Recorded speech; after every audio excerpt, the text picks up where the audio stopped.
Hey guys, I'm Dav, and today I'm back with more Total War Warhammer 2 online action. We're back in the Warhammer Fantasy League Qualifier. This is game 3 between Terw and Yadav. Terw has taken the Beastmen, and Terw has taken the Skaven, and Yadav has taken the Beastmen. So let's go ahead and jump straight to the army compositions. We've got a Bonebreaker Warlord here, a Plague Priest on a Plague Furnace. He's carrying Pestilent Breath. That's the bound one, I believe. Yep, and also Blessed with Filth and Vermintide for those plague summons, and of course that area of effect drain. Not the plague summons, the clan rat summons. For his infantry corps, he's got a mix of clan rats up front, 1, 2 here, and another 2 here. So for 4 clan rats, a couple of Skaven slave spears out on each flank for some nice anti-large fodder. We've got a couple of units of Plague Monks, a single Storm Vermin in the center, 2 Rat Ogres, as well as 2 Poison Wind Globadiers, a single Warp Lightning Cannon, an Assassin, and I believe that's pretty much everything for the Skaven. Pretty standard Skaven build. I like it quite a bit against the Beastmen.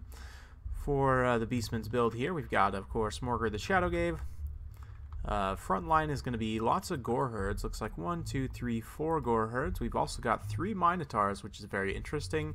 2 Ungor Spearman Herd as the Vanguard. Let's see, over here we've also got a Gore Bull, as well as Minotaurs with great weapons, and a Bray Shaman Lore of Wild.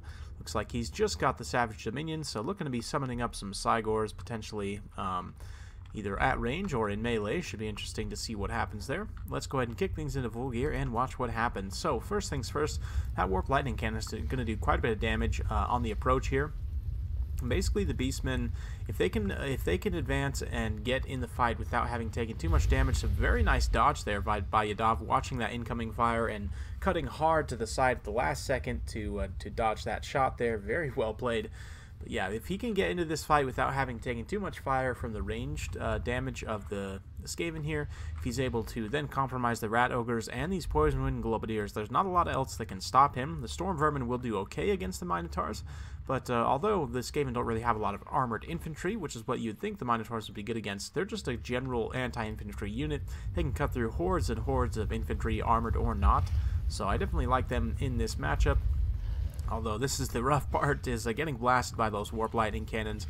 The Poison Wind Globadiers as well are going to be a big danger, so let's see what happens. Very wisely advancing, keeping the Gore Bull and the Minotaurs with great weapons in the forest here, so they're not able to be fired at by the Warp Lightning Cannon. These guys are a little bit more high-value targets than the standard Minotaurs in the center.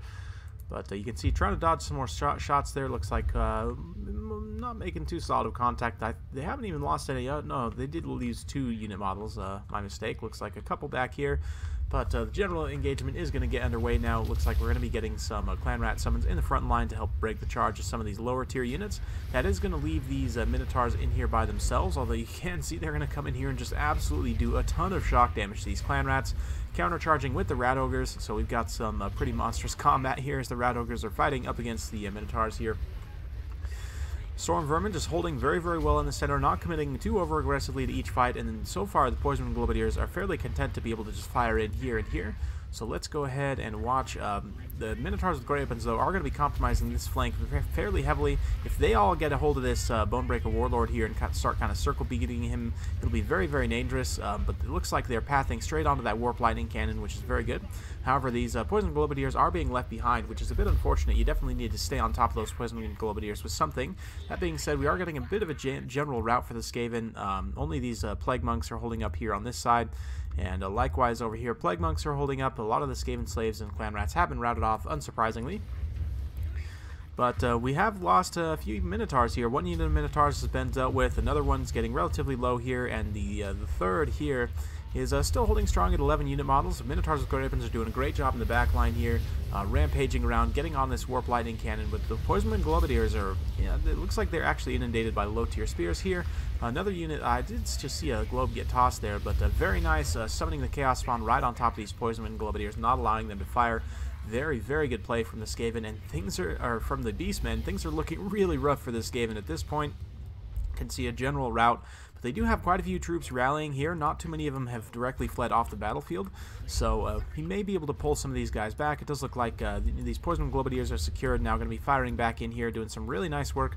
Hopefully, probably on those Minotaurs with great weapons. It does look like they're going to be hard switching over onto this this Plague Priest here. That being said, the Bonebreaker Warlord is holding up surprisingly well here. He actually has the mass to knock around the Minotaurs fairly easily. You can see the Verminous Valor actually knocks them back as if they were just standard infantry. He can smack them around pretty well too. Granted, he will take a bit of damage if he stands in here for too long, but if he jumps around and you know, doesn't stay in one place for too long, he can definitely do a lot of damage. The Plague Priest, unfortunately, is taking quite a bit of damage here, but you can see his Cygor has been summoned up in the midst here.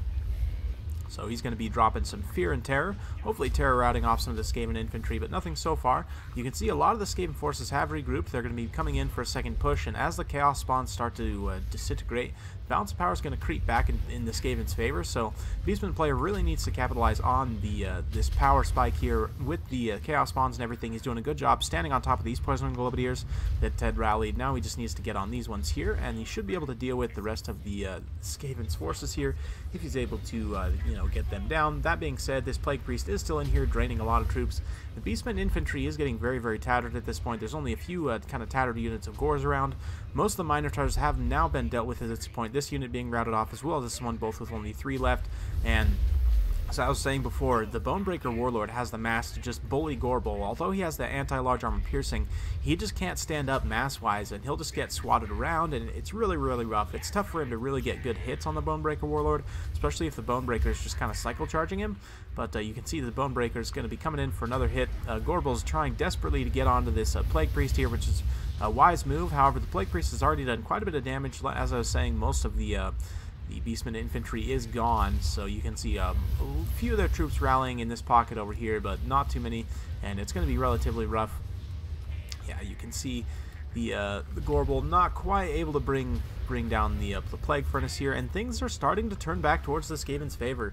You can see the balance of powers are relatively even now, still somewhat in favor of the Beastmen, especially with another Cygor summon there. That's going to give them a big power spike on the balance of power here, but honestly, I'm not sure what a Cygor is exactly going to do in this situation. Cygor's only got 17 melee defense. Yeah, he's got heavy armor piercing weapon strength and 44 melee attack. He'll be able to beat down a few of these rat ogres here, but if he gets focused by a big swarm of rats, he's going to take quite a bit of damage. With only 50 armor and 17 melee defense, he really can't take a lot of a beating in melee, especially with the degeneration from being a summoned unit. So, you know, Beastman players really got to capitalize on the fear and terror here and make a solid push. It does look like he's got, finally, Gorbel's able to get some attack animations on the Bonebreaker Warlord here, and he will do quite a bit of damage to him. Unfortunately, I don't think it's quite going to be enough. We'll see. You know, they're both relatively healthy. The Bonebreaker is taking quite a bit of damage here, and both ways it's a very atrocious trade. Gorbel's taking some damage as well. It does look like some Poison Wind Globadiers have been secured in the back, though. They're going to be firing in their Poison Globes here, and the Plague Priest is being chased off by that Cygor, so you know, he's still standing in the fight at this point. There are still some Storm Vermin in here, it looks like, fighting well, supporting their Warlord, and the artillery crew is trying desperately to get back with this Warp Lightning Cannon, but there's no way at this point. You can see there is some Ungor Spearmen coming in here as well. If he can finish off this Plague Priest, it's going to be very, very tight. If he finishes off the Plague Priest, he might have what it takes to kill this Warlord, but you can see Gorbel actually getting knocked back by the Plague Priest on the cart there. The Plague Priest is probably routed off at this point. Yep, does look like he's routed off, but he did not die, unfortunately. So, very close at this point. Morgar is still alive, but he's very close to his healing cap. The Skaven Assassin is a perfect terror for messing with Morgar. When he applies that trophy heads, he's got, you know, the combat stats to punish Morgar. Morgar doesn't have a lot of armor, so the fact that the Assassin doesn't have the greatest AP values doesn't really hurt him too much there. But it does look like Morgar's just really, really getting gooned here. The Skaven player just going all in with these Rat Ogres, the Bonebreaker, and everything to try and finish off this Cygor. Once the Cygor's gone, Morgar's going to be all alone here, surrounded by Rat Ogres, and it looks like the Cygor is indeed going down. now Morgr is all by himself here, surrounded by ratlings, and actually it does look like some gore herds are coming through, but this rat ogre might just put him down right there. It does look like he's able to recover and might be able to heal back some of his HP. It's very, very close at this point. If you can see, with all the summons degenerated, the balance of power has finally tilted in the Skaven's favor, and it does look to be actually a very, very close Skaven victory. So well played to both players. It was a very tight series, and this last game was one of the best games I've seen in quite a while. Very close both ways. Some excellent play by the Skaven. You know, keeping a cool head there, rallying some of the units in the second quarter, and really coming back and making a push there. I'd definitely say those Rat Ogres, Poison Wind Globadiers, and the Storm Vermins, especially. Storm Vermins were super clutch there, just standing as an anchor, you know, against the Minotaurs, against everything the Beastmen could throw at them. These guys were absolute MVPs. So very well played to Terw and Yadav. For the Beastmen here, Minotaurs racking up quite a few kills, but not quite as many as you would hope. 312 kills on these gore herds. I'm not exactly sure what happened. They must have got a hold of a couple units, slaves or something. I'm not 100% sure, but holy cow, 312 kills and somehow no XP chevrons. So yeah, it must have been some kind of Skaven slaves, but Skaven forces took a lot of damage. He was able to take out that Plague Priest in the end, but just not being able to finish off the Warlord and take out the final leadership of the Skaven, I think, was the deciding factor there.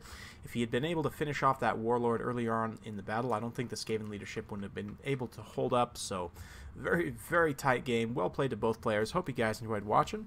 If you like this kind of content, like and subscribe. I'm keeping it coming with more Total War Warhammer 2 tournament content every single day. Well, not tournament content every single day, but content nonetheless. And I hope to see you there. So yeah, we'll see you next time.